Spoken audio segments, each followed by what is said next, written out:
All right. Thank you all for joining us again to our Zoom chat webinar, I guess we can call it. This happens to be the third one, and the reason why we are continuing to do these is because we are getting so many good, relevant questions from all of our clients and people reaching out to us. So we are doing our very, very best to stay on the forefront of things that are evolving. And some of those topics that we want to hit on today are that we hear the most questions about are the different types of federal funding and the stimulus package and relevance to your PT private practice. We want to touch on the Families First Coronavirus Response Act.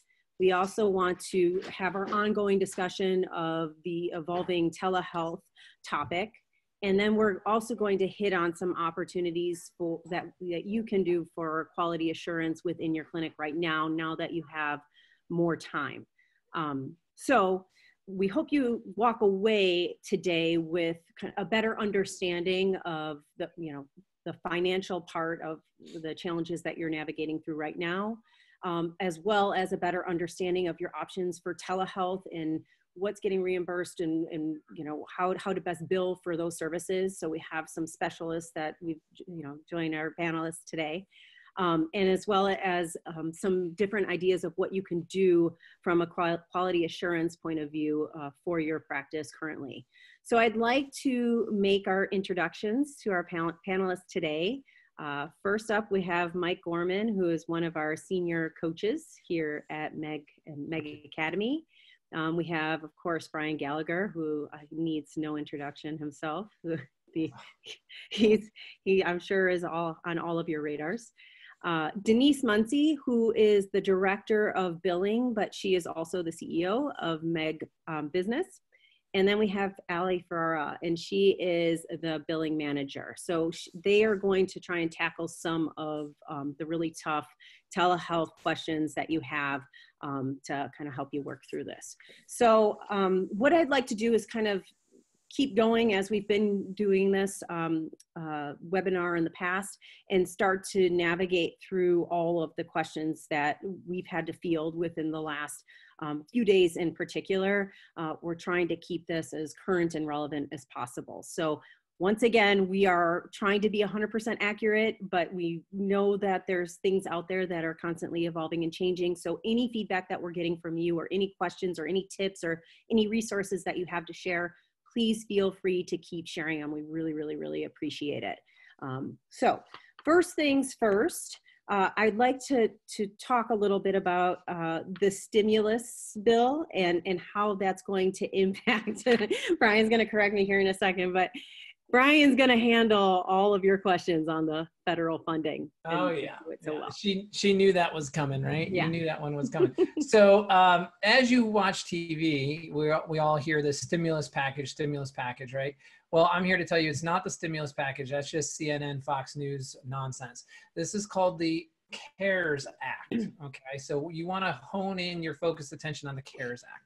I'm going to break that all down for you, and I'm going to give you a wonderful link because I've gone to multiple resources. I spent 9 hours on Sunday researching it, and I finally landed on one that I think is better than everything else, and it's directly from the Small Business Entrepreneurship, the small business site. Matthew, it's called the SBIA, and Matthew's going to go ahead and put that up so you'll have that link and you'll be able to have exactly this document that I'm going to be referring to in this talk with you.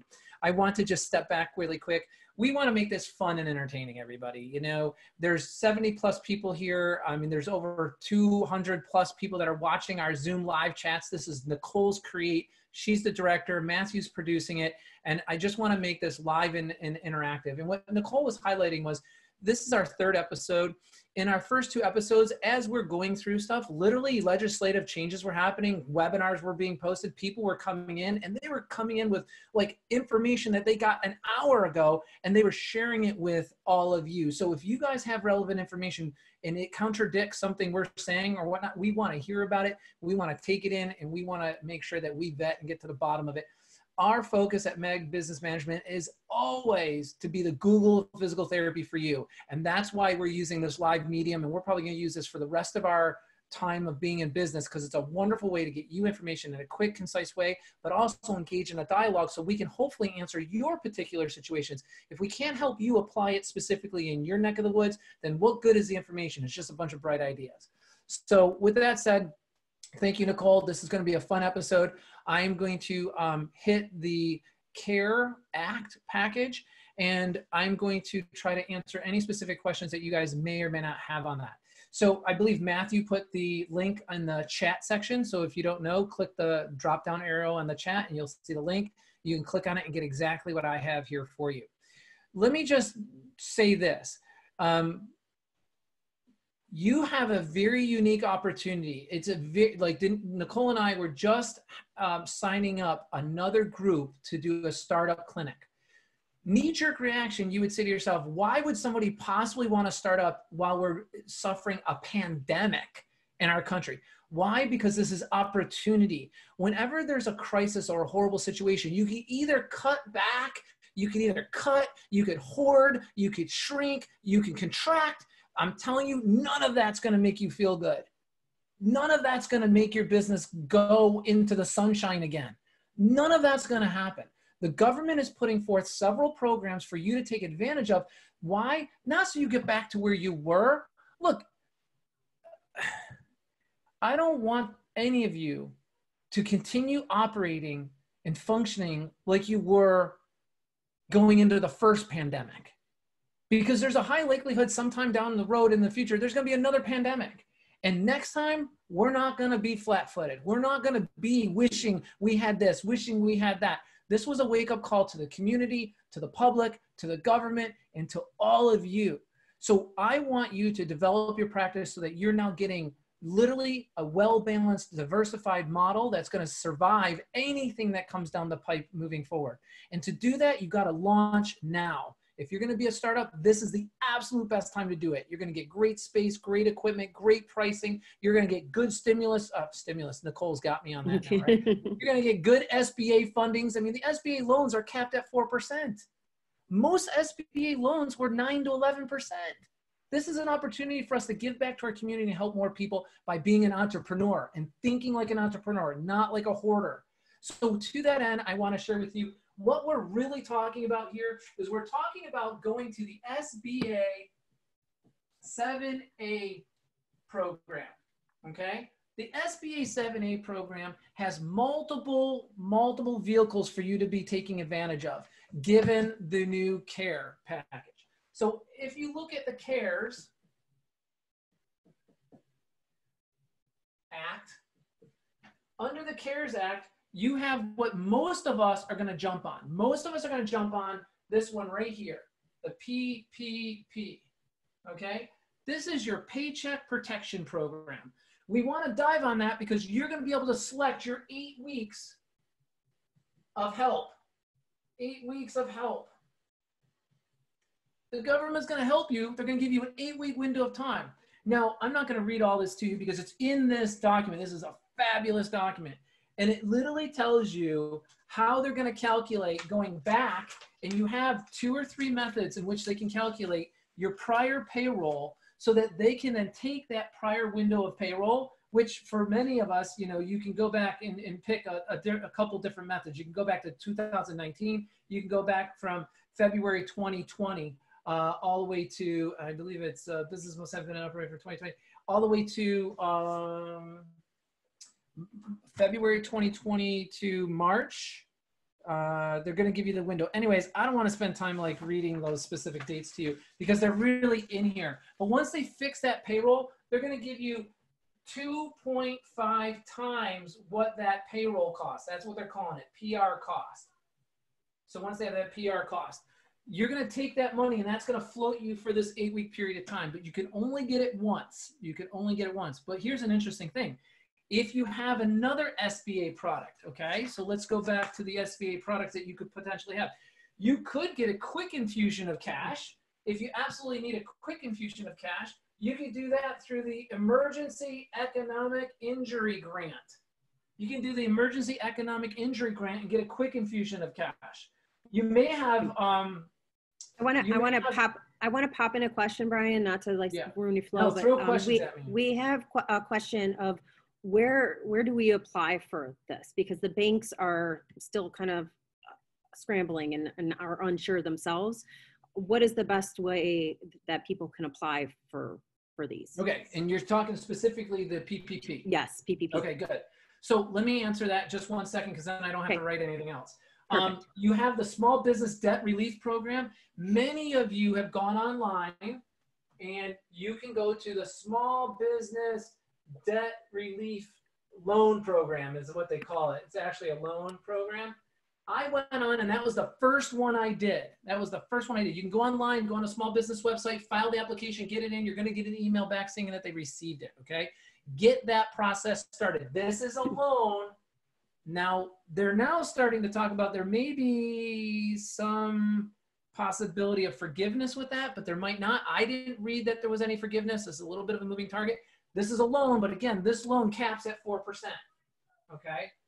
But this is a business loan that you take in times of disaster. This has been in existence, so a lot of people jumped on this first. And that's it. Small Business Debt Relief Program. That's what we just did there. Okay, so if these are your options, this is a grant. This gives you money now. This is a loan because you suffered a disaster. And this comes from the CARES Act, which is new as of last Friday. And this is where you're going times payroll to keep you afloat for 8 weeks. This can be forgiven. Is there a cutoff to the number of employees to qualify for the PPP? Okay, no, there's not a cutoff other than 500. You have to be a small business. So I guess the answer is yes. If you're greater than 500 employees, you're not considered a small business. It's no if you're in the small business realm. Where do you go to apply for this? Where you go is go to your business banker first. That's what everyone is recommending. You want to go to your business banker first. I already called Wells Fargo. I already put my name on a list. They haven't had the documents. They haven't had the details of the program. I'm told that all 1,800 financial institutions across the U.S. are going to have those documents in hand by tomorrow. I'm told that applications are currently being accepted by U.S. Bank. Applications will be rapidly accepted through the rest of the week from tomorrow through Friday. I'm told, or I've read, that you're looking at about a 2-week window of time before you can get the funds. So this is more immediate, and this can get you a cash advance of $10,000. So you can get a $10,000 cash advance. You can file for the grant. You can jump on these and get paid fairly quickly, like within a matter of days. This is the program. You can only get this once. It doesn't renew, as far as I know right now, unless they go to wave 4 or wave 54 or wave 53, whatever the administration is going to do. But I'm not thinking that they're going to do that because unemployment has been so heavily beefed up, and this is handling the 30 million small businesses. That's what they anticipate, that there's 30 million of us in this boat. The other thing that I read today for the first time, and this is what we want to bring to you live, this is why we want to do this stuff live. This is the first time I read this. And I also then followed up later. I saw Mnuchin on TV saying, hey, these funds aren't endless. This could run out. Oh, man. When I heard that and I read that, I'm like, well, that's a shocker. $2 trillion to 30 million businesses. Now, all of a sudden, the message is, oh, by the way, this could be first come, first serve. So you can go with any institution. You can apply. The links to application are on this document to make it even simpler for you. But bear in mind, the message I got today was these funds are not infinite. They are finite. So get your application and get going. Like I said, I applied to Wells Fargo on Monday. I wait a day because I'm not going to be annoying. I'm going to go ahead and get in touch with them tomorrow and be like, what's the deal? My rule of thumb when I follow up on things is I follow up every other day. I hope that's a successful action for you. It's always been one for me. I don't want to be Miss Nervous Nelly and annoying, but I will give somebody, 48 hours and they'll hear from me again. I'll give them 48 hours. They'll hear from me again. That's my operating basis. I don't know. I'll let you guys ask questions. I could talk all day on this. I've been studying it for hours. I'll answer any questions that come up. I think that's the real gift of having this Zoom live is for me to answer your particular question. So, and here's another thing. If somebody has something really great to say, some real good resources, Nicole, just earmark Matthew to unlock them and let them ask their question. We'll mic you up, rather not unmic you. We'll unmute you and mic you up, and we'll have a quick dialogue and we'll mute you back down. I'm open for that too. Okay. I think Corey Rasmussen That's the had board's- said something. Maybe you went through the application process. Maybe can you unmic Corey? Okay, so He wants to share. unmic Corey and let's hear what that question is. Can you hear me? Yeah, hey can hear you. Corey. Hey, so quick story. I went and filled out the loan application last week, and it's literally changing almost daily until I was advised by my SBA advisor, if you will, to do it again today because they had a new process, a lot simpler process, and at the end they have a box to check to try to be eligible for that $10,000 advancement that is related to the CARES Act. That's correct. Corey's absolutely correct. They called it a plus package. So this process is what he's referring to. We went through this. This is a lengthier process, but they know there's so many people, they put a plus package on it. It's an abbreviated process. I believe it's only a couple pages long, Corey? Yeah, it's like 3 steps. It's 15 minutes. Exactly, and it gives you an immediate $10,000 in cash. But how soon do you get that money? Like within 40, 72 hours is what I read? 3 days is what I read. Okay, yeah, 72 hours. So I read the same thing. So Corey, thanks for chiming in, but that's exactly right. They have an abbreviated process, which is their plus package on that you can fill out. And that again is in the links here on this document that I'm sending to everybody. Please take this. Everything you need is right here. Yeah. But Corey's right. That is new. I started reading about that at 11 o'clock last night. That was new. So that's really great. Thanks, Corey. Can you briefly cover the EEIG one again? That's another grant. This is a grant. This is not a loan. Now, I haven't really investigated that because my understanding and experience with grants is they're a lengthier process. There's more scrutiny. I don't believe there's as much cash available to you, but it is a grant. You don't have to pay it back. Go and dig into it, but I'll be just completely transparent. I read that and I'm like, okay, that's fine. But most of the people that I'm talking to, we need $200,000. I need $300,000. I need $100,000. I don't need 5 or 10 grand. That's not going to make it. But then I'm not poo-pooing it. I'm just saying, if I only have so many hours in the day, I'm going for the big turkey, which is here. And when I get a chance, I'll go back to the grant. There's also Facebook grants. Who else did I have? I have a whole list here I was working on that you guys should be aware of that you can go pursue if you're interested. Google's got an $800 million grant for small businesses. So Google's got a grant, Facebook's got a grant, Facebook's got 100 million. They put out 800 million. So I'll keep you informed. Oh, and then CMS has the Medicare Advance funding. I don't know about you guys. I'm not a fan of getting all entangled in CMS on stuff like that. You can dance with that, but it's an advance. So that means you're going to have a shortage at some other point. Again, that's a personal decision. There's only so many hours in the day. I'm going to go after the forgiving money. The forgiving money that's really going to get me through the 8 weeks. I'll circle back around and do that. But I would definitely get this one going in the hopper because this is a loan. This is a big backup. You should get this. My opinion, just my opinion, I go PPP first. I go the loan second. I then go after the grants equally. And to be honest with you, my opinion, I push CMS blast. But that's just my call. You guys can have your own opinion. There's no wrong way to do it. I'm just sharing my thoughts. And this is not an or situation. Would you do both? Can you do both PPP and the SBA loan? Okay. Yes, so you can do both. But remember, to be forgiven, the money has to be spent specifically for the expenditures that are allowed in the package. Sure. I'm going to give you all a big tip here. I'm going to give you a big tip on this. I think it's a big tip. I don't know. Maybe it's not a big tip to you guys, but I think it's a big tip. I think one of the way I've advised my accounting department to handle this, because I know, I don't want to get into how I know, but all the years of running these businesses and stuff, when you get tangled up in the government and you get tangled up in bureaucracy, it looks great on CNN and Fox News and everything else. But when you get into actually working and using it, I'm telling you, there's a lot you need to know. Here's my strong recommendation. You go through the PPP, just as an example, but I would do this with any one of these bureaucracies. You have your business checking account, okay? This is the checking account you're currently using to pay all your bills and and pay your people, pay your payroll, the same checking account you all know and love and you like to see get nice and big and fat, right? That's the checking account you love. You're going to get this money coming in.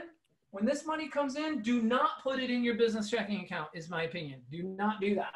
Let this go into a separate checking account. It's the PPP checking account. Okay? Because what you're going to want to do is you're going to want to box out all the known expenditures that are qualified to be written off and forgiven. Rent, mortgages, salary, wages. I could just go on and on. There's a whole list of them in the document. You have other expenses, right? Like your copier expense, your EMR, you know, whatever, your credit card, you know, whatever other expenses. Well, these are non-qualified expenses. Let your checking account pay the non-qualified expenses. Let these funds go directly to these, okay? Because if you don't think for 1 second you're not going to be audited on this, think again.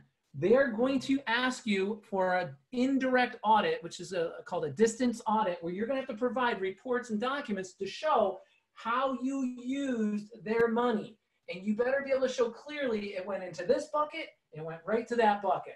Came into this bucket, went right to that. It did not commingle it, so there's no question when you do checkbook tracking and auditing, you're going to be able to show them boom, boom, boom, boom for 8 weeks. You're going to show them exactly how you use their money. So there's no questions asked. Make your life easy. Don't make it crazy for you. All right, so hopefully that's helpful.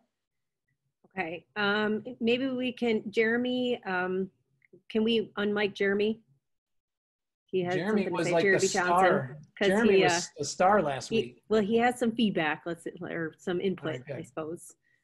Can you unmic Jeremy Johnson, Matthew? Yes, here he comes. Okay, perfect. Go ahead, Jeremy. Can you share? Jeremy, got to unmic your mic. There you go. You can't hear me now? There we go. Yep. There we go.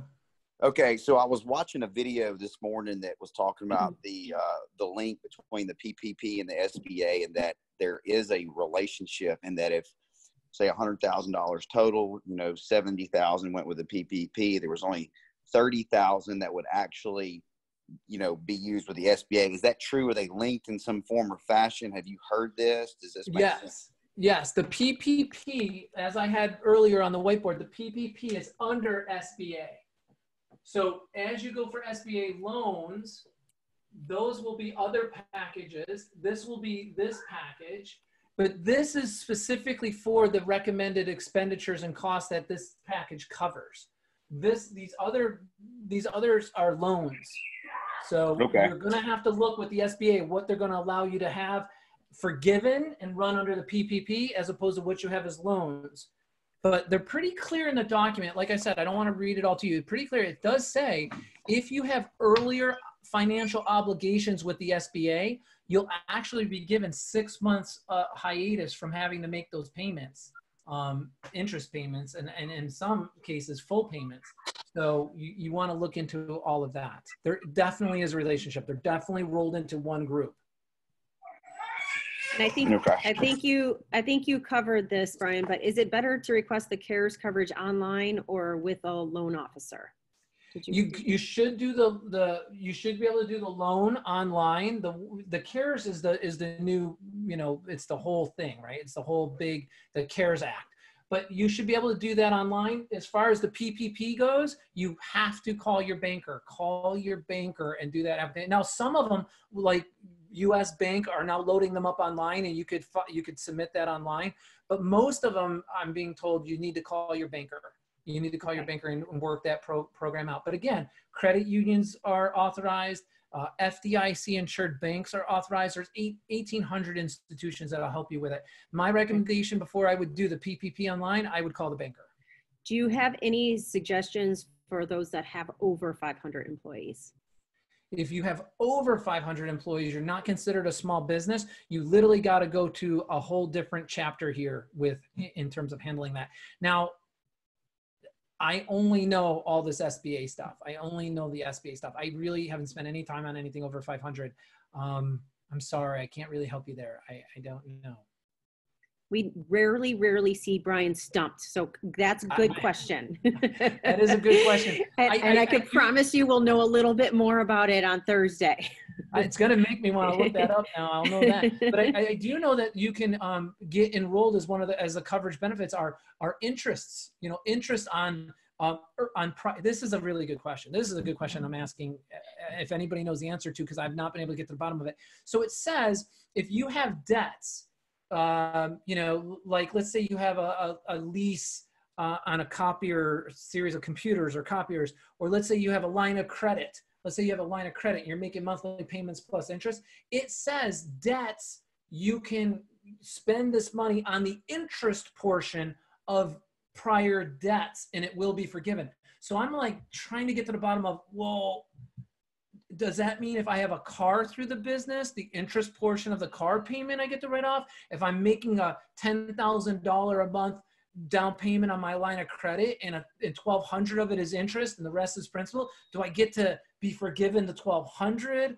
So that's where I'm going next. I'm going down to like the details of, well, what do I get to pay on prior debts? Because prior debts do count, but you only get to write off the interest portion. I want to know if line of credits are counting, if lease counts, if car payments count. That's going to be, that's going to be helpful if that all counts. Okay, I'm going to keep asking the questions as they're coming in. So I have a lot of interaction, which I love this. This is great. So Christy asked, she said she signed up for an Sba loan online yesterday, and it is labeled Economic Injury Disaster Loan app. Which one of the different options would this fall under? Yeah, that's an SBA loan. That's a package that's been out for a long time to help you in events of hurricanes, tornadoes, floods. So that falls under an SBA loan disaster relief program. So that's really what it's the economic, it's basically the loan. This is the special one right here. The PPP is the special. That's one where you're going to file for it, and that's a traditional loan. That's a loan. The reason why this is special is because there's a high probability you can get almost all of it forgiven. But keep in mind, if you're, let's say you own 2 or 3 clinics, and let's say you take, I don't know, most of you should probably take between 60 and 90,000 in salary. And then let's say you take another 200,000 in distributions. You're only allowed to claim up to $100,000 of any payroll expense, whether it be commission, bonus, salary, hourly wages, does not matter. So you're gonna be able to declare up to $100,000 for your higher paid employees, okay? So just keep in mind that you can't, your payroll costs can't encompass anybody over 100,000. Your limit's 100,000. Okay, and we had someone ask about that. Can you speak to the employee owner that makes more than 100,000 in salary? Can we figure them into the PPP in any way? Yes. And perhaps the amounts of up to 100K. Up to 100,000, you can do it. Now, keep in mind, you will get. You should file and submit to get the maximum amount you are eligible to receive. It doesn't mean, let's say you are eligible through the program to receive $350,000, okay? But let's say when you look at your boxed expenses, I call them box expenses. These are circled. These are ones that don't qualify for forgiveness. These do. At the end of your 2 months, the qualified expenses are only $300,000. Well, you have 50,000 left. What happens to the 50,000? It's a loan with a 10-year term max. 10-year term max. Again, I love the way they say that. So I don't know that that's guaranteed. I don't know who determines is this 5, 7, 8, 9, or 10 years, but it's a 10-year term max with a 4% max interest rate. Now, by all intent and purposes, on all scales, this is still very good to pick up 50 grand with a long term like that on 4%. So just bear in mind, you may be forgiven what you spend on qualified expenses, but the rest would convert into a loan. Okay, gotcha. Okay, we have a few more questions coming in. Can the coverage of 100,000 be paid from the EIDL? Oh, wow. Can the coverage of 100,000, what do you mean the coverage of 100,000? That's Ellen Desk, if we can unmic her. I need a little bit more data. Or Alan, sorry, Alan, not Ellen. Alan. Should be good. Okay, Alan, if you want to ask your question or clarify your question. Nope. It says, well, he wrote in a question. Maybe are you unmuted, Alan? He was for a second. Yeah. Okay. Okay. Gotcha. Well, I'll just ask, does the Medicare advance money affect loanability in regard to the PPP and EIDL loans? Not that I've read. Nowhere has that been claimed to have any effect or influence. That's a completely separate thing. But now you just be practical about this. Now you got one government agency over here in HHS dealing with something and giving off, and then you have the Small Business Association government agency over here doing something. There's no relationship between the two that I'm aware of at all. So go at it if you want on the CMS thing. Go at it on the SBA Association. I'm not aware that you'll have any issue with that. You know where my focus is right now? I'm going to be diving into all my startups. I've got a lot of startups that are like signing up with us and they're launching their business. They have no prior payroll. They have got no prior, they're just launching. Well, what I'm hoping and what I'm trying to point them to, and I hope by our next aired episode, I could do a little caption, Nicole, if I can get a little bit of time. And I want to see where they can go now in today's environment to get startup capital money. I believe you're going to get that through Infusion Cash right now. Fears of payment.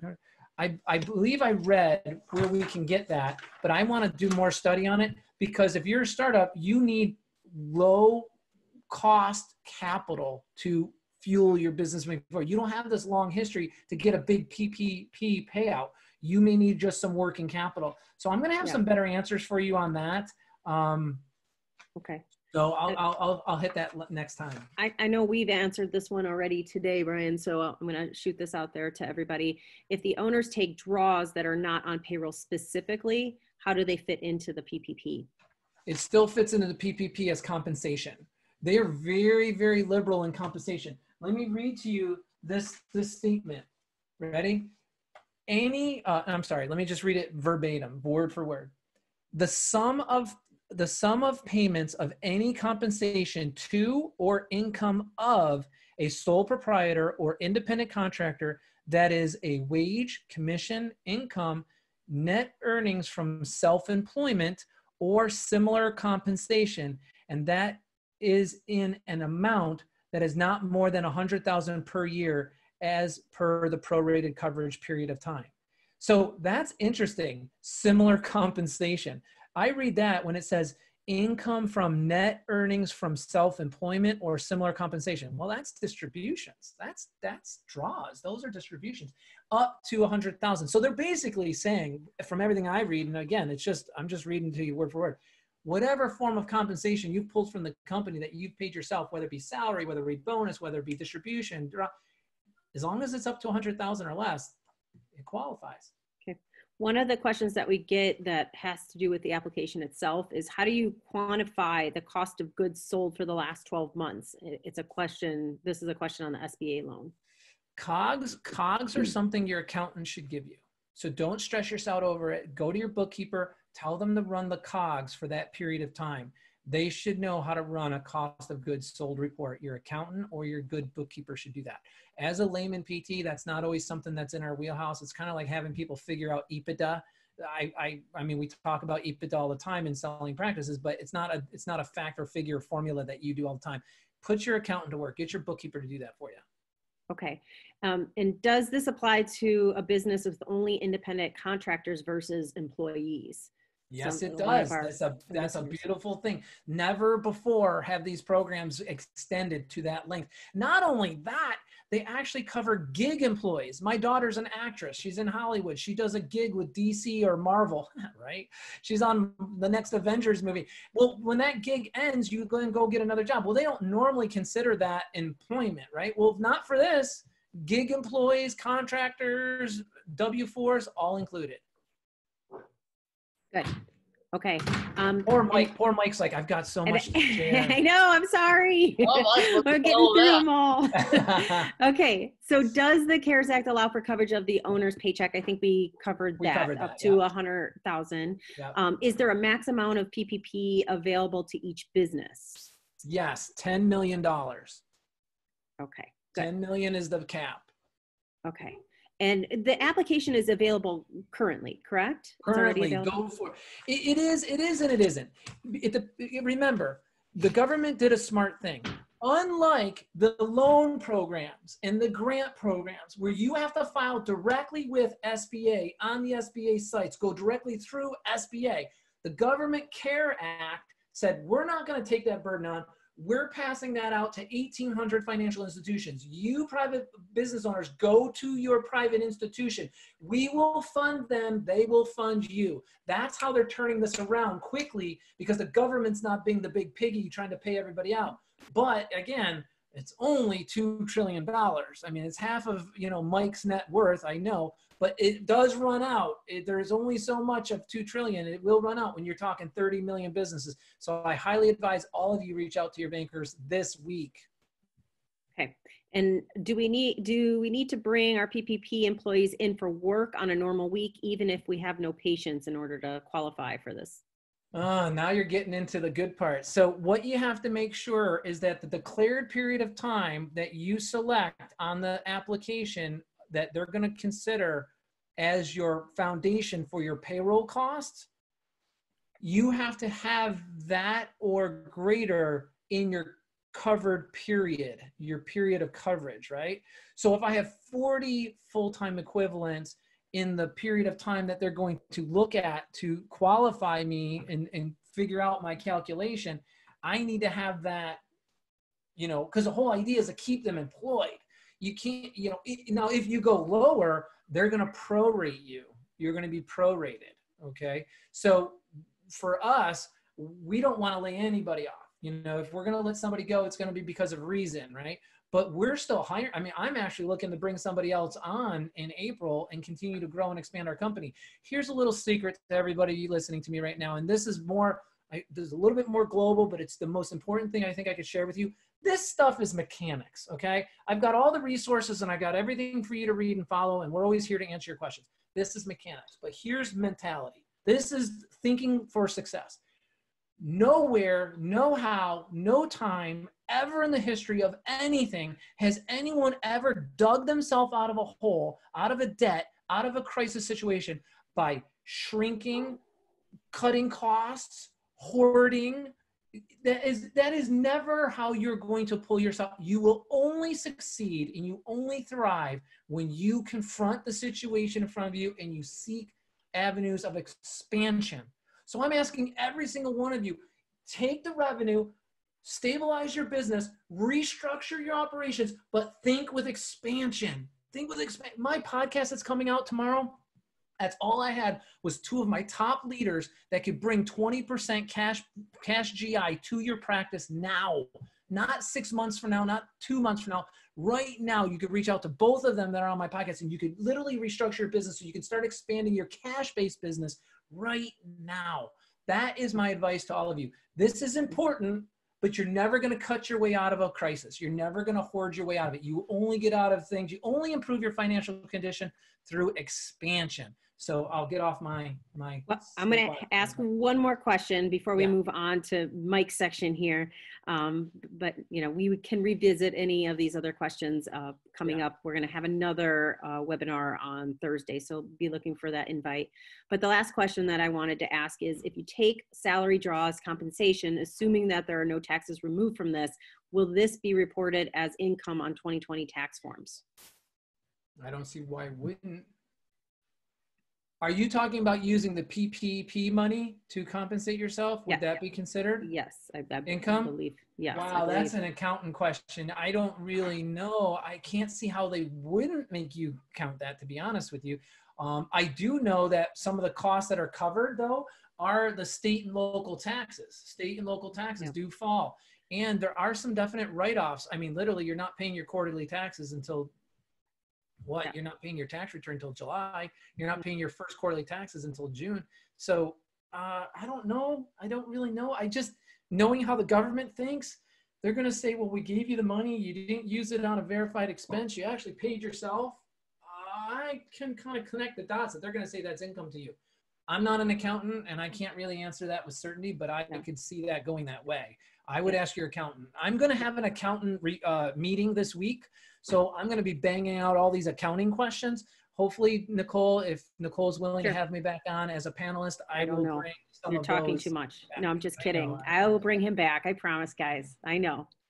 But we did have a question just real quick. If they are kind of getting, you know, not answers at their bank, if they're saying they're not ready for this, is there, I mean, is there anything that they can do? Switch banks. Yeah. Switch banks. You don't need to go with your bank. There's 1,800 institutions. I already told you, US Bank is taking this process applications online already. They jumped out front.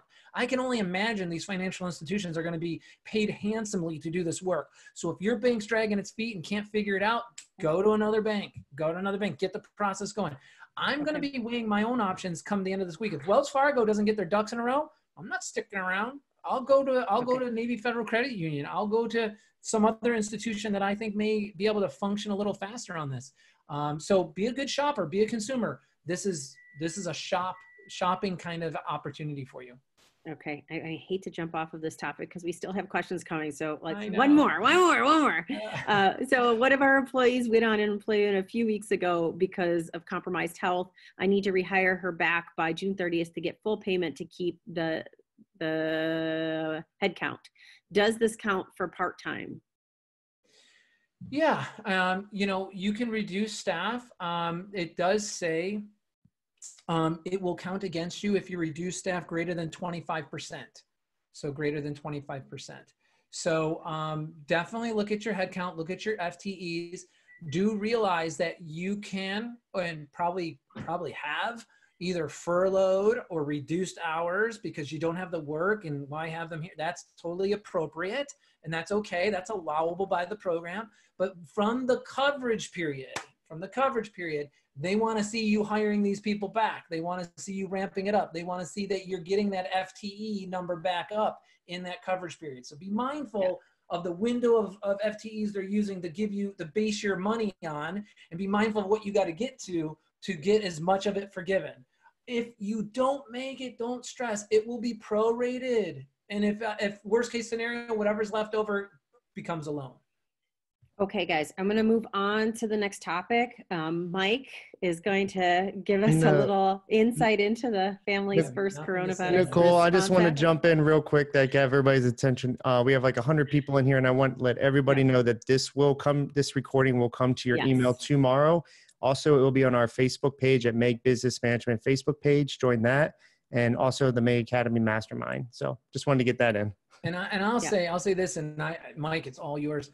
Everybody who's on this call, everyone who's watching this recording, I will give you the source data so it can be specifically available at your fingertips on our website. Simply go there. You can just click and download all of it.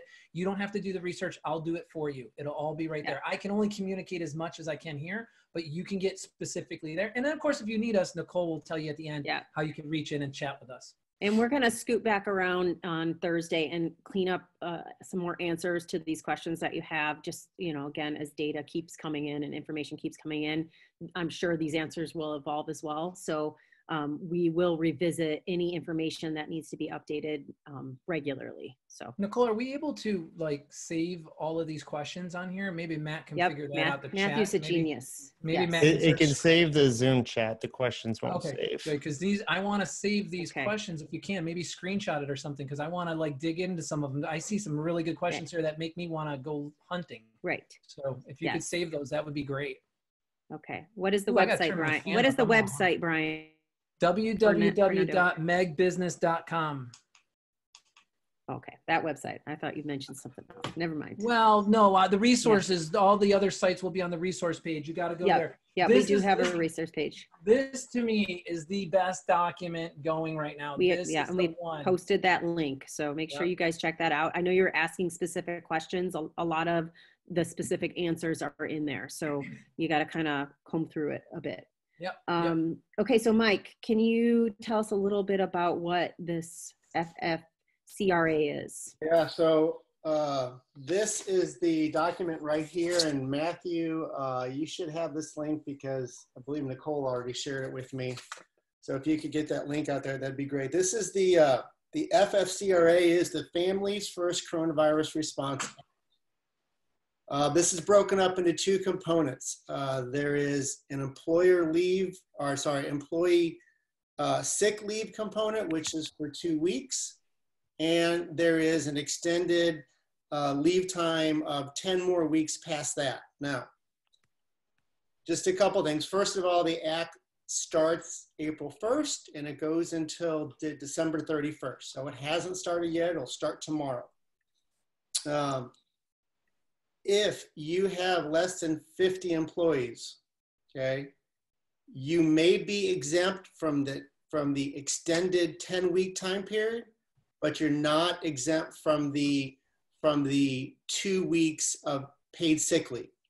So I just want to get that out there because I think a lot of people are thinking, well, I'm small, I'm going to be exempt from all of it. Well, you're not going to be exempt from all of it, because again, let's talk about this first component, which is this 2 weeks up to 80 hours of paid sick leave.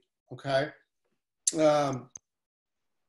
So you need to do up to 80 hours of paid sick leave at the regular rate of pay.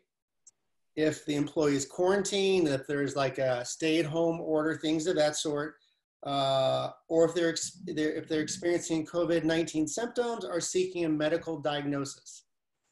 So 2 weeks of full pay if we're falling into that. Now, the thing is since we are employers of healthcare providers, even if there's a stay-at-home order, a lot of clinics are still open. Some are open, some are not open, but just so you know that even if there's a stay-at-home order, I would say it's maybe case by case, city by city, state by state, who's open, who's not, okay? But you do have to do up to 80 hours of sick pay. Now, if the person if your employee is not able to work because they're taking care of someone or caring for a child, if the school is closed, for up to 80 hours, they're 2/3 their normal rate, okay? So there's two different sections here of this 2 week of sick leave component, right? But even if you're under 50 employees, we are not exempt from that.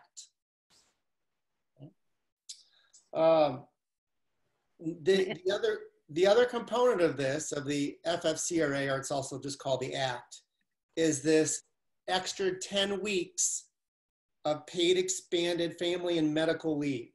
So now, if you are under 50 employees, you're exempt from this. Okay. All right, so this is the extra 10 weeks is the employee gets 2/3 of their regular rate of pay, 2/3 of regular rate of pay if they're unable to work because they have to take a leave to care for a child whose school has closed. Let me see, sorry, I want to read some of this just so I don't mess any of it up because there's so many components to it, okay? So again, that's for the extra 10 weeks. So everyone has to do the 2 week paid sick leave, and then we have an extra 10 weeks of the paid expanded family and medical leave. If you're under 50 employees, you're exempt from that. We have a quick question from Dawn, Mike, not to kind of ruin your role, but basically she's saying that we cut the salaries of employees by 35% 2 weeks ago. Is this considered their regular rate of pay since it happened prior to 4/1/2020, or is it the salary they had prior to the salary cut? So I'm not an attorney, so I'm just going to claim that. Just play one on TV. Yes. However, common sense to me tells me that it is the employee's normal regular pay rate. And I think the whole purpose of this Families First Coronavirus Response Act is really just to try and keep safety. I mean, they're encouraging that if you're sick, you're quarantined and you know, you're compensating your employee that way. So I think, you know, that's really the whole purpose behind it. I don't know. Go ahead, Mike. I think you're on the right track. I don't think there's really real hard and fast answers though right now that we have, because this has not even been enacted yet. Right. Now, now I'm going to talk about how much do you pay somebody if they're in the 10 weeks of the Family Medical Leave Act. I just learned this. So if the employee, again, I would just get this document I'm looking at, and please, because there's so many bullet points to it. But if the employee is taking leave because of one of the following, they're in a quarantine or isolation order, they've been advised by healthcare provider self-quarantine, or they're experiencing COVID-19 symptoms, their pay, I was surprised, but it's their regular rate or the applicable minimum wage, whichever is higher, up to $511 per day, or $5,110 over a 2-week period. Let me just say that one more time. If you are above 50 employees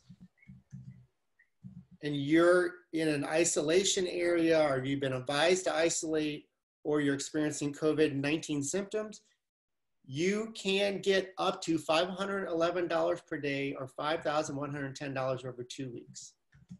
Okay, so obviously they're going to be paid their regular rate, but that's the cap. And just to clarify, the 50 employees, that's considered 50 full-time equivalents, or just 50 people that could potentially be part-time? That's a great question, Nicole. Did you think of that yourself? No. No, you didn't? Our lovely audience did. You know, she's just a fast reader, Mike. Yeah. That's a good question. I'm quickly scanning something that I printed out, but of course it doesn't have it on it. Yeah. The answer is I'm not sure, and I don't want to give you any. If someone knows the answer, please chat it in. Or Brian? Yeah. You know that answer? No, actually I don't. I don't know the question. Actually, I didn't. I missed it. I mean, the way I read it is it's 50 employees, not, you know, full-time equivalents. Yeah. I think if you have 50 people working for you, I think you would fall into that category. If you have beyond that, then you wouldn't, but you know, be qualified for that exemption. So I would still ask your attorney, although you're very well spoken, Nicole. I'd still ask my attorney. Convincing. Right.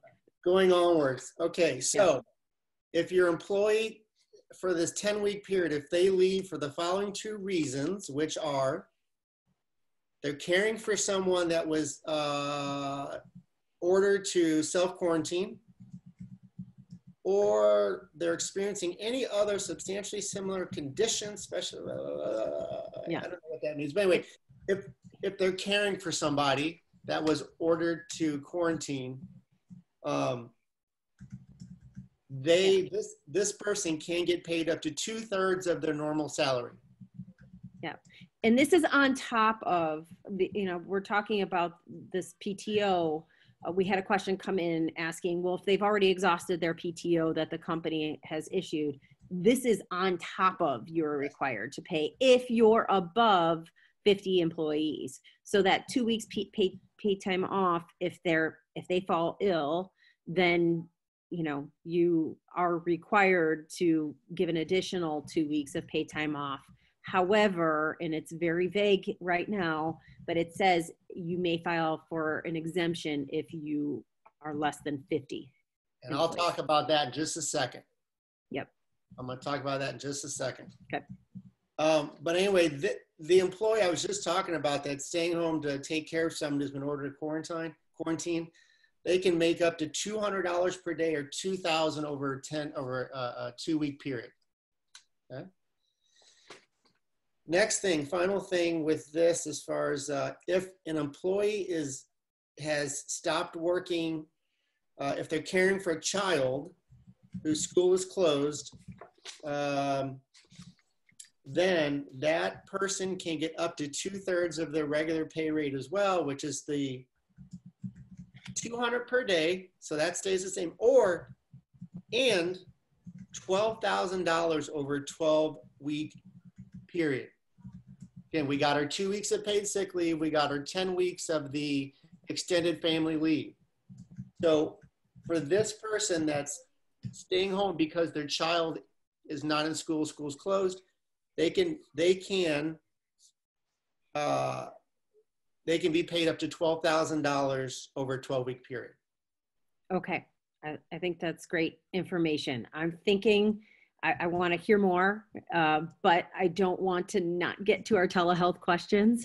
Yep. So what I'm thinking is if there are any other questions, please type in the chat box. We'll capture those questions. And if it's something we can clean up again on Thursday, we will revisit this. But I do want to get to your telehealth questions because we've had. Can I say one? Sure, Mike, go ahead. One final thing about the exception if you're under 50 employees. I'm reading a national law review that just came out today. I can get that. I gave that link already to Matthew. Let's see. You can have an exception when the imposition of such requirements would jeopardize the viability of the business. If an employer qualifies, they still must provide up to 80 hours of sick time. So you have to prove that it's going to be substantial risk to the financial health or operation of the capabilities of your small business, which that shouldn't be too hard to prove if we're talking at that 10-week period of time. Awesome. All right. Thank you, Mike. All right, I really appreciate your insight. Okay, let's move on to the topic of telehealth, and we have our billing experts on hand here to answer all of your questions. The first two questions have to do with PTAs being able to bill out for services. So the first question, and hopefully we'll be able to get off this conversation of e-visit because it sounds like we are super close to making the jump from the whole e-visit to telehealth in the CMS world. But can a PTA bill out for an e-visit to Medicare? Allie, can you help weigh in on the rules on what PTAs can and cannot do? So as of right now, Medicare is not allowing the PTAs to complete the e-visits. I don't know if that's going to change. I don't see it changing. However, if Medicare does allow telehealth down the line, which I'm hoping that they do soon, that probably could change. But it's also going to depend on a lot of the state practice acts, what the requirements are for supervision of PTAs and all of that stuff too. Okay, so can a PTA complete a telehealth visit? That I'm not seeing any definitive information across the board. So for that, I do recommend that you check your state practice act. I know a lot of them do have specific requirements for PTAs seeing patients via telehealth, and just make sure that all is good there and you're following all the supervision requirements. Okay, good. How can I let my biller know that I completed a telehealth visit? So if you're are billing in-house or outsourcing your billing, how can you let your biller know that you have completed your visit via telehealth? So that is going to be up to your software vendor. I would definitely reach out to them and see if they have any kind of rules or flags they can set for telehealth visits within the software. I will say if you are a billing client of ours, I would reach out to the regional manager assigned to your account just to touch base with them, let them know you're completing telehealth at this time, and they will work out ways for you to flag the biller to let them know that a visit is done via telehealth. Okay, excellent. Are there any updates on telehealth that we need to know about that have happened within like the past couple of days? Because I know things are rapidly changing. Is there anything that you can, help us with in terms of, especially like the federal payers that are kind of going to be relevant to everyone? Yeah, so you guys should see my internet browser on the daily. So many tabs open all the time. So as far as national payers like United Healthcare, I know that they expanded to allow telehealth for physical therapists. That you can bill, typically it looks like every code except for the manual therapy code. And for them, you're going to want to append the GP and the 95 modifier, as well as the 02 place of service code. TRICARE East looks like they expanded to also add telehealth for physical therapy. Cigna, which most states bill through American Specialty Health for Cigna, so they are allowing telehealth for physical therapy. Try West as well, as long as you have an authorization on file. I'm seeing a lot of the workers' comp, like MedRisk and Align, they're also allowing telehealth for physical therapists as long as you have a valid authorization on file. And I would also, for any workers' comp carrier that doesn't fall under the MedRisk or Align umbrella, I would just make sure you're contacting those adjusters and asking them if you need a new authorization to cover telehealth, or just making sure that they cover it. As far as Humana and Aetna, the latest update I received from the APTA is that they're still only covering e-visits. So at this time, Humana and Aetna, as far as I know, they're not covering telehealth, just those e-visit codes. Okay, good. All right, and we have a question specific to Blue Cross Blue Shield of Alabama. Wait a minute. I got a question about that. Yep. So Allie, are you saying that because you're saying those two carriers are covering e-visits as a secondary carrier to Medicare as a primary provider? So Humana and Aetna also can be primary, and right now they haven't expanded out to include physical therapy for telehealth. Okay, so you're just saying e-visits. So when you say that those private insurers are covering e-visits, is because they're supplemental plans to Medicare. They've replaced Medicare for those people, for those participants.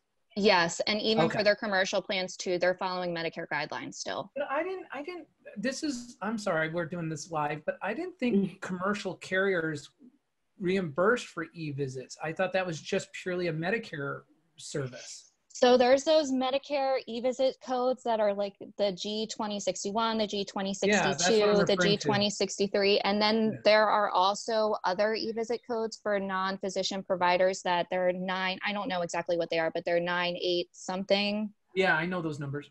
Yeah, so those are what's listed on the website for Aetna and Humana.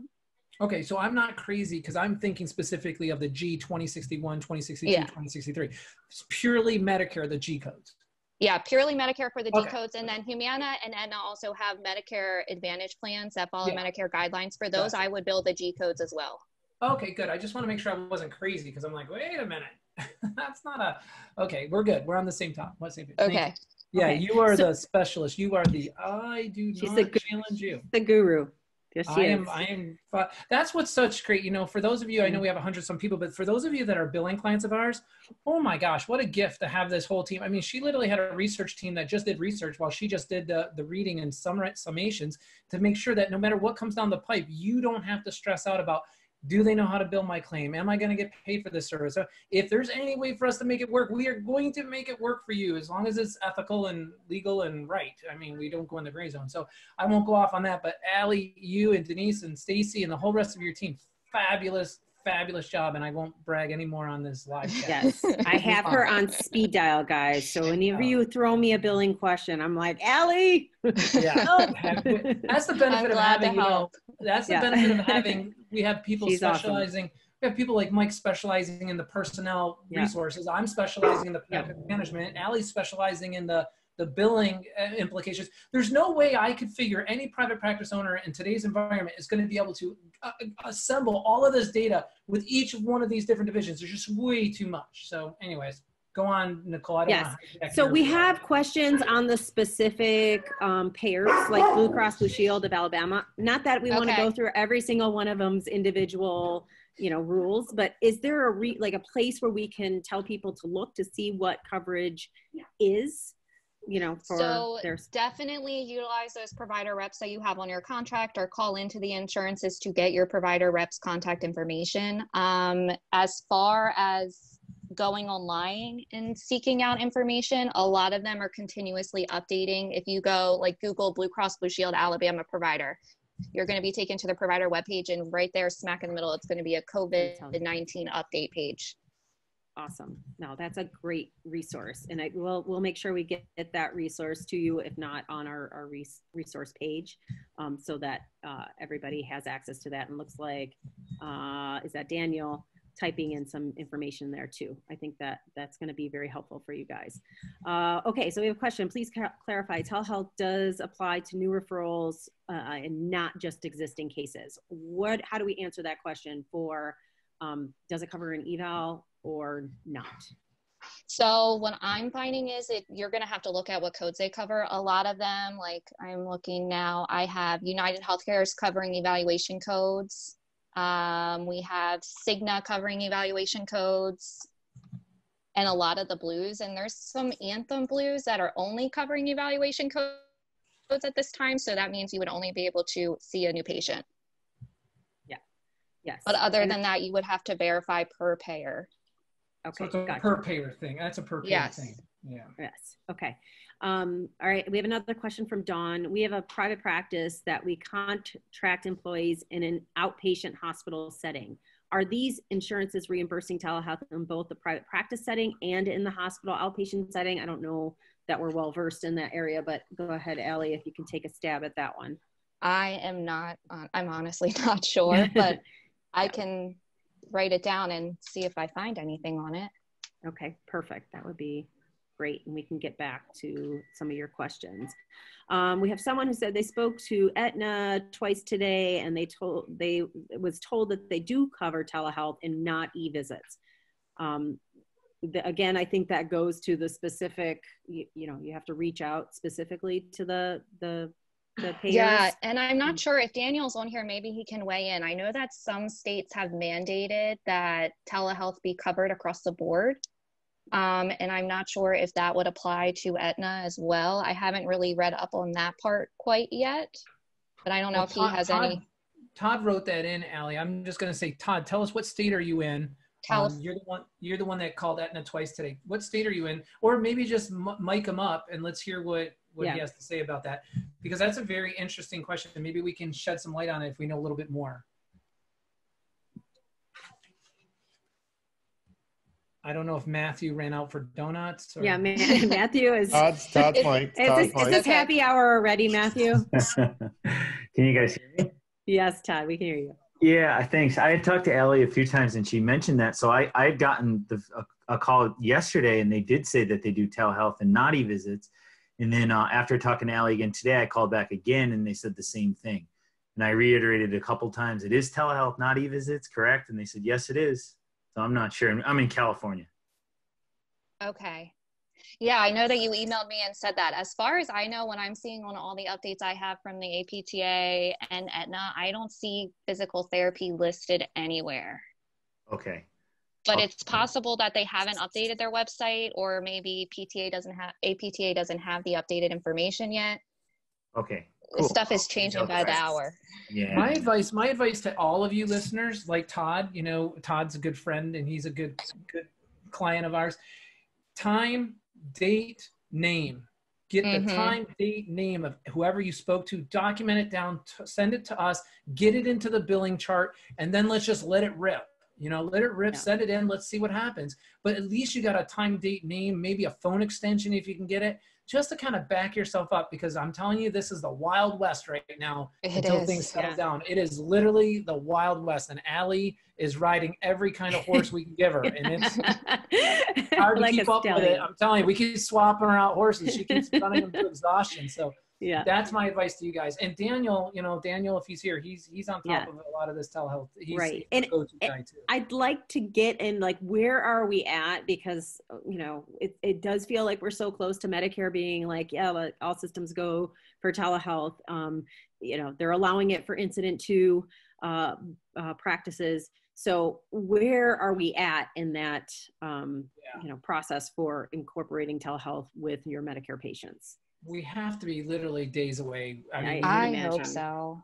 We have to be. The verbiage is they're allowing physical therapy codes to be billed out, just they're not allowing the listing service. us. They're just not listing us as providers, which is where the problem is. So that's that gray area. I'm sorry to interrupt you, Nicole, but here's what makes me want to literally throw myself off a tall building. They're saying we're going to approve the service of physical therapy, but we've not yet approved the therapists. Yeah. I mean, this is why when I put up on the board, if you have options, like, do you really want to go to CMS? I mean, really? Come on. I don't think they can find their way home with both hands. It's tricky, right? They're not your friend. I don't know. That's my bias coming out. I'll just stop. Continue, Allie. Yeah, so I was going to touch on that bulletin that was released yesterday, adding the therapy services, and just reiterate at this time, PTs, OTs, SLPs are not approved providers to furnish the telehealth visits yet. But make sure you keep checking for updates. You subscribe to all the updates, the email blasts, everything from your Medicare contractor, so you are the first to know when all that information is released. Yeah. Yeah, and we have something coming in from Alan, Doxy.com. We talked about these different platforms. I know Daniel spoke a little bit about the different platforms last week. It does seem to be a free platform. However, Daniel mentioned, nothing is really truly free. So although they kind of advertise as free, just be aware that there's probably going to be some charges involved in that. But maybe Daniel, you're more than welcome to hop in if you have anything else to offer on that that topic. Yep. Okay. All right. So all right. I think that pretty much concludes our talk on telehealth. I just quickly want to wrap up, but before we do, I really want to talk about some of the things that you can be doing right now from a QA perspective, a quality assurance perspective. Now is the time that people have had more of an opportunity to kind of dive into their numbers and look at their stats and really analyze their business. They have more time and a little bit different perspective on things. So I wanted to bring Denise in to talk about some of the action items you can do from a QA standpoint, in particular in regards to billing. So if you can just jump in here and share some thoughts on that, that would be helpful. Sure, and I think, Matt, you're gonna be posting a link. We wanna offer to all of you to contact us so we can do a free billing assessment for you. If you are not a client of ours at this point for our billing service, we would be happy to walk you through, what do your numbers look like Nicole just mentioned, take a deep dive into what your AR currently looks like. Is there money out there that you could be scraping up right now while you're waiting for all of these e-visits, telehealth things to be approved? We're gonna throw up, did he just put that on, or special announcement? Yes. Great. Yep. So he did just put the form up there. If you could just give us your contact information, we will also provide you with a BAA and a non-disclosure agreement. So you have our, that protection. Allie and myself would love to schedule a time with you where we could go in, log into your EMR system and just dive in to see where is your money, where could you start looking through these buckets to start making some return.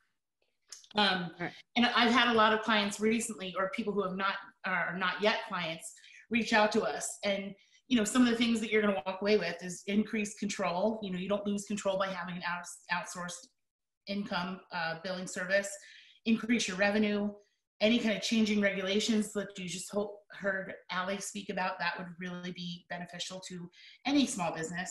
Reducing your labor costs, you have more time for patient care. So many owners that I talk to, especially small private practice owners, say, I have no time to do the billing or send out the statements. We haven't sent them out in a year, because you create that consistency with an outsourced billing company as well. You have trained specialists, and then you have happy patients who are getting consistent, friendly, happy care by using a billing service. So we would love to invite you to fill out that form, schedule a time with us. It's not a commitment at all. Allie and I do want to truly help you, especially during this time, to make sure that you can get the maximum reimbursement for the money that you've already paid for in salary, benefits, mortgages, rent, anything. So we're happy to help. Okay, good. Denise, Thanks. What's really funny about that is, like, in the past, everyone thought, I'm going to outsource my billing. I'm losing control. It's this other company over there. I'm just a client to them. Well, the funny thing is, now that this telehealth is like a fever, well, let me ask you, if you're doing a telehealth visit with your patient, do you feel like you're any less their therapist because you're doing it through telehealth than if you were in the office? You're going to have the same level of responsibility, same level of diligence, same level of care and concern. That's the way we've always run our billing group. I've always told people, if you're going to go with an outside billing group, go with a physical therapy run and managed group, because the way our billers operate is the exact same level of care and the exact same benchmarks that they did for my clinics when I was open for 18 years. We hold the same standard. So if you're looking for that, this is it. You're going to have the specialized team just catering directly to you. I don't want to go off on that, but I just think it's such an equal equivalency now, reality, to be like, you're no less of a therapist by doing telehealth with your patient than you were in the office. And it's the same thing as billing. I mean, we've got 100. And I truly believe that this is the start to kickstart a lot of this conversation. Telehealth, e-billing, outsourcing your billing. I mean, all of those scenarios come from this disaster that we're trying to walk through right now. There's been quite a few clients and clinics that we've spoken to that are still on paper billing. You know, pushing them into the future. This is definitely the future, especially think about your staffing right now. If you have billing staff that you had to furlough, you know, lay off, whatever the case may be, that would not be the case in this scenario. We would make sure that your billing continues to go out. Yeah, and Nicole, I know you want to wrap this up. I have two questions that need answers that I think people are going to really like to hear about. One of the questions was, if I go through the PPP program and I'm getting that, is it possible for me to have another, you know, SBA loan, you know, through the emergency economic injury plan, or, you know, any one of the plans? I wanted to tell you that right from the EIDL, right from their own site, they clearly say you can't have two PPP loans, but you could have a loan from the EIDL, an EIDL loan, and you could have the PPP loan. Use the PP loan for the coverage expenses. Use the other loan to float your other operating expenses, but that would be traditionally a loan. So that's the one answer for there. People were wondering, could I do both? So the answer is yes. You could actually have both at the same time, one for coverage, one for not. The other question, which I thought was a really good one by Nina, and I had to actually do some research while Mike was talking on it, and I did discover that these private lenders are going to charge application fees. Nina wrote that maybe she can chime in or write in, but she wrote that she discovered that one of the lenders was going to charge her $2,000 for the PPP loan application. So I quickly researched that, and it clearly says right here, bear with me, wait for it. It says, will these people be able to charge you a fee for these loans? And they said, yes, they can charge you a fee, but SBA is stepping in and putting a cap on the fees. So we're not even out of the gate, and they're already trying to gouge us. So here, SBA will establish application fee caps for the lenders that they can charge to the small business borrowers. So there will be a cap. So look, if someone's going to try to, you know, scalp you here, you can go to another bank. You can go to another institution. So I'm sorry, Nicole. I just needed to get those two out there. It's all right. I'll forgive it this time. Yeah, take my minutes away next time. Okay. So just real quickly in wrapping up, a couple questions. We're getting a lot of requests for making a list of providers and approved telehealth that will approve telehealth visits. I'm sure that that's something that it's in the works. Is that correct, Allie? And I thought you said you were working on that. Yeah, so me and the billing team are keeping a running list. The APTA also has one on their website, which is going to be super useful for you guys. They have it separated out by commercial carriers and federal payers. Okay. That's excellent. And we'll list that resource. And also I have seen some carriers are allowing home visits in place of outpatient visits. What do we know about this? Allie or me? Go ahead, Brian. Oh. Yeah, go ahead, Brian. I honestly hope. I heard Ellie's hesitation. I know for Medicare, you have to be approved to see the patient in the home. Am I correct on that, Brian? Well, it all depends. If you've opened up your practice and you've filled out your Medicare 855I form and the place of business you selected in the home, you can go ahead and do that. But you know, it's an interesting form. I think I went to page 3. I think that's what it was. And I believe I put the form up on our resource page, so please download it. It says, are you going to be providing physical therapy services exclusively in the home? Let's say you select no. Then I think 3 questions later, are you going to be providing physical therapy services exclusively in an outpatient facility? Let's say you say no, because you're doing both. I don't see how this is I don't know how to thread this needle per se, but Allie, what I do think, and if you could look this up and maybe we could post this answer on Thursday's episode, I do believe, just like if you looked at my clinic back in the day, Cypress Creek Therapy, traditional physical therapy, outpatient clinic, doing outpatient services in my office, I recall that I was always eligible to go to the patient's home, do a home safety eval, do a home modification, do a home routine program, up to 3 visits billable in the person's home, even though I'm an outpatient clinic.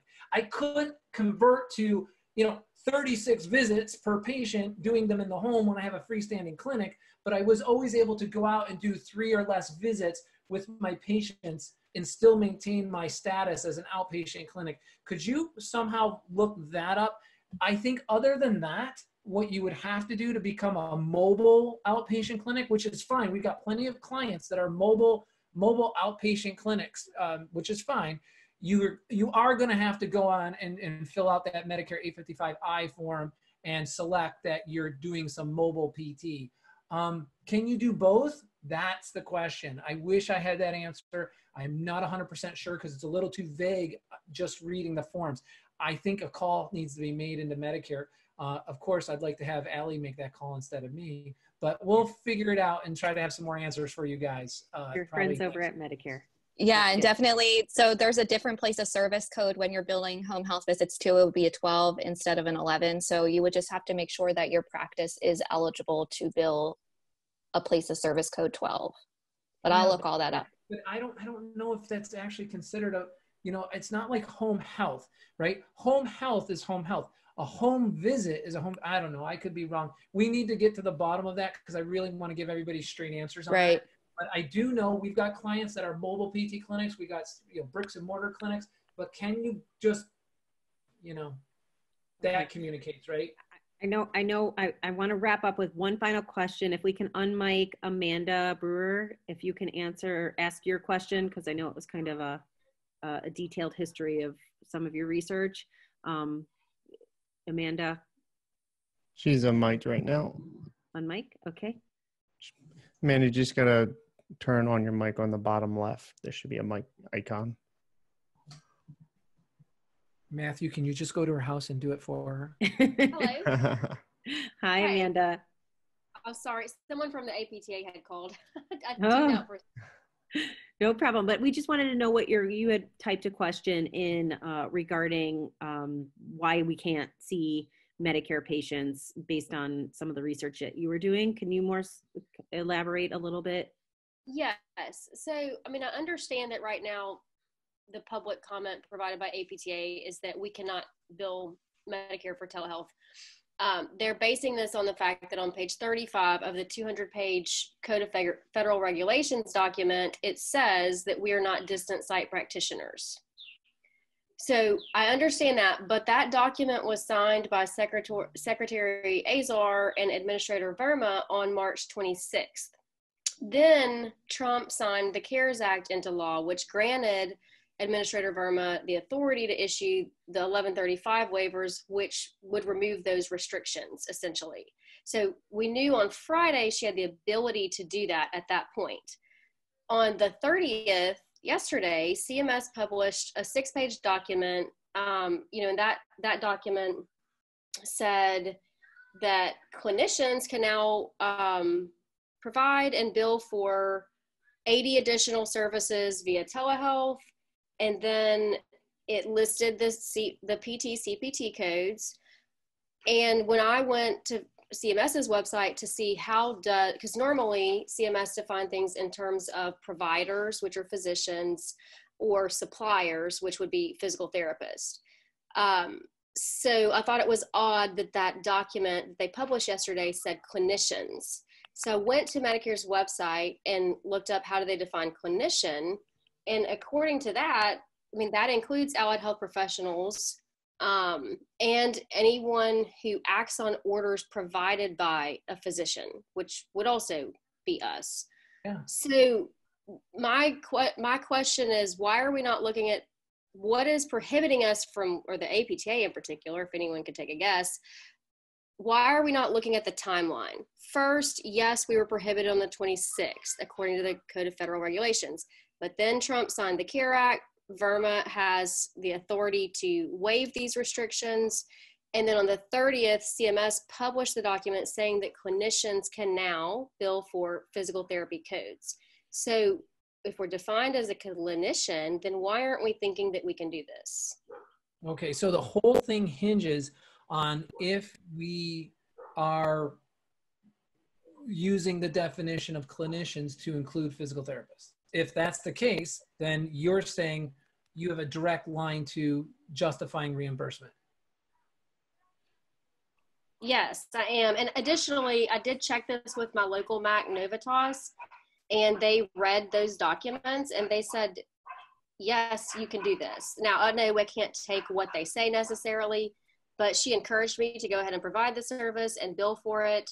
And she said, no one reading this 6-page document about a clinician being able to provide physical therapy codes is going to deny this $1,500. But I'm also trying to get that confirmed via email from our Region 6 office, which is located in Dallas. But anyways, as I get information, I'll pass it on to you. I just was curious, why is nobody looking at it from the timeline perspective, if y'all had any ideas? No, we don't, but that is a wonderful question. Yeah. I'd love to work with you, Amanda, on that. If you could. I copied and pasted. I copied and pasted her question, just so you know. But I mean, her with the timeline, I really yeah, want I have it. Because I want to send that to the president of the APTA, Sandra Norby. I want to send that directly to Sandra and say, Sandra, one of our most brilliant physical therapy clients that we've worked with for years just brought this to our attention through her research. A, B, C, D, here's the trail, here's the link. How would you interpret what we're putting in front of you? Literally, we don't have to dictate. This is why I hate when people try to say and make statements of what they know. I like to always pose everything as a question. I like to say, based on this, I'm interpreting it as such. What do you think? How does it sound to you? How are you reading this? And let's get that from Sandra. Let's get her to push that to the reimbursement division, and let's get an answer out of the APTA. I think that's really worth doing. If Amanda, if you don't mind emailing me that write-up, like, so I can really formulate that and send it to Sandra, I would be more than willing to do that for everybody. Yeah, and Amanda, I did type up your question. I copied and pasted your question into a Word document, so I have that timeline already. So perfect. We're good on that.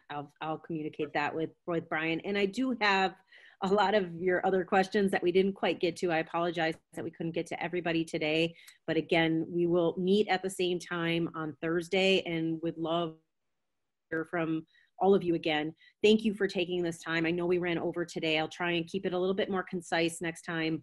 And you know, this is again all new information, so it's kind of, we're all going through it the first time. As we sift through this, I think things will become a lot more clear.